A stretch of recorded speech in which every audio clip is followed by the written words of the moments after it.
एक आदमी की सनक और बौखलाहट ने इस देश को उस कगार पर लाकर आज खड़ा कर दिया है कि हमारी पहचान पर सवाल उठ रहा है, हमारे नाम पर फप्तियां कसी जा रही हैं, सोशल मीडिया में और मीडिया में जोक्स चल रहे हैं, चुटकुले बनाए जा रहे हैं इंडिया और भारत को लेकर। यह आपकी सनक और आपकी नफरत का नतीजा है मोदी जी। मुझे पता है कि आप इंडिया से डरते हैं, मुझे पता है कि आप अपने विपक्ष से नफरत करते हैं, लेकिन हमसे नफरत करते तो आप दुश्मनी देश से निभाने लगे। इस देश को हम लोग अपनी मां कहते हैं और मां के नाम के साथ खिलवाड़ कौन करता है?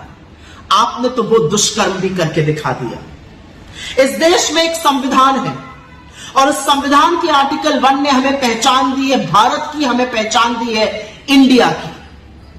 और आपके ये जो कुत्सित प्रयास है हमारी पहचान के साथ खिलवाड़ करने का, वो असल में इस संविधान को बदलने के आपके दुष्कर्म का नतीजा है। आप चाहते हैं कि आप बाबा साहेब का बनाया हुआ यह संविधान बदल दीजिए, लेकिन ऐसा हो नहीं पाएगा, क्योंकि आप भी जानते हैं और मैं भी जानती हूं कि राज्यसभा में आपके पास 2/3 बहुमत नहीं है, तो आप संविधान बदल नहीं पाएंगे। तो यह शगुफा क्यों छोड़ा गया? यह शगुफा इसलिए छोड़ा गया जिससे आपके भक्त और आपका चरण चुंबक मीडिया इसी पर डिबेट करता रहे। वो अडानी के महास्कैम पर आपसे सवाल ना पूछे, महंगाई पर चर्चा ना करे, बेरोजगारी पर बात ना करे, आर्थिक असमानता पर बात ना करे, आज भी जलते हुए मणिपुर पर सवाल ना उठाए। इसलिए आप रह रहकर एक एक शगुफा छोड़ते रहते हैं। लेकिन क्योंकि आपने भारत और इंडिया का शगुफा छोड़ ही दिया है, तो 2-4 बातें कह देती हूं। 100 रुपए का पेट्रोल इंडिया भी खरीद रहा है, 100 ही रुपए का पेट्रोल भारत भी खरीद रहा है। आटे पर जीएसटी आपने इंडिया के लिए भी लगाई है और भारत के लिए भी लगाई है। बेरोजगारी से इस देश का युवा इंडिया में भी जूझ रहा है और भारत में भी जूझ रहा है। आर्थिक असमानता से लोग त्रस्त है इंडिया में भी और लोग त्रस्त है भारत में भी। जलते हुए मणिपुर को देखकर इंडिया भी कांप उठता है और जलते हुए मणिपुर को देखकर भारत की आत्मा भी सिहर जाती है। और अडानी के आपके नाक के नीचे पनपते हुए महाघोटाले पर इंडिया भी सवाल उठाता है और भारत भी आपसे जवाब चाहता है।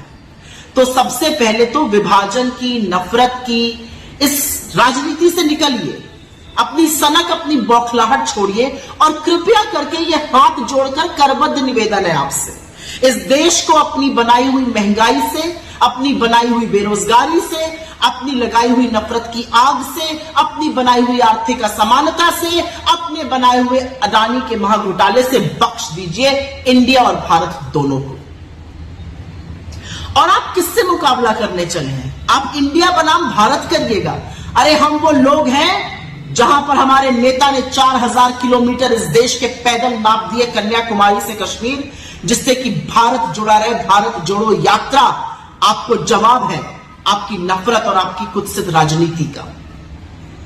और जब हम कहते हैं जुड़ेगा भारत और जीतेगा इंडिया, तो आपकी बौखलाहट, आपकी घबराहट स्वाभाविक है।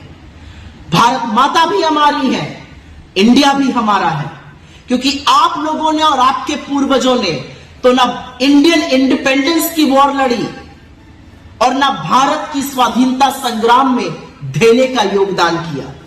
आप तब भी अंग्रेजों के साथ खड़े थे और तब भी कंस्पिरेसी करते थे। आज भी इस देश के 140 करोड़ लोगों के खिलाफ आपके ये जो प्रयास हैं वो कंस्पिरेसी है, वो साजिश है, वो षड्यंत्र है लोगों के खिलाफ, लोगों को उनके मुद्दों से विमुख रखने का।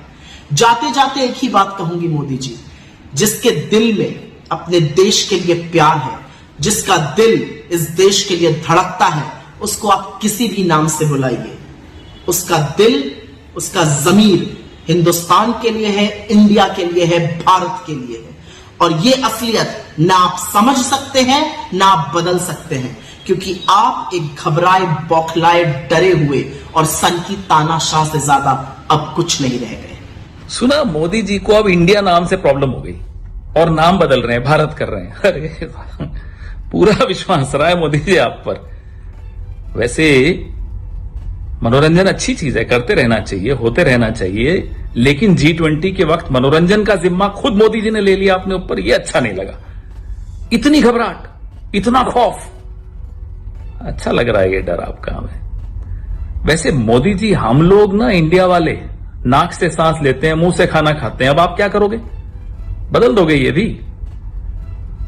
हंस रहा है पूरा देश। आप हमसे नफरत कीजिए, कोई दिक्कत नहीं। हमारे नेतृत्व से नफरत करते हैं, कोई दिक्कत नहीं। हमारी विचारधारा से नफरत करते हैं, हमें कोई दिक्कत नहीं। इंडिया से नफरत मत कीजिए, इंडियंस से नफरत मत कीजिए, भारत से नफरत मत कीजिए, भारतवासियों से नफरत मत कीजिए। और हां, नाक से सांस लेते रहिए, मुंह से खाना खाते रहिए।